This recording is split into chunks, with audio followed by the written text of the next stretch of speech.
Hello! In front of me I've got CAT S40. Today I'll show you how to change work and home location in Google Maps.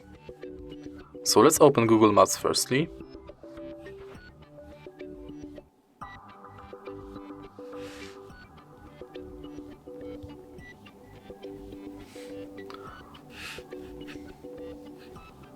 Now tap button in the right corner and go to Settings. Tap on Edit Home or Work. Let me remove current addresses. And let's begin with home.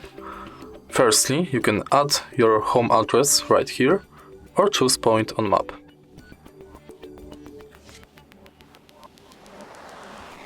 And do the same thing with work.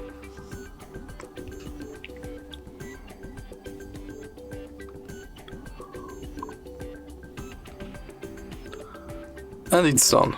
Now we can navigate from home to work.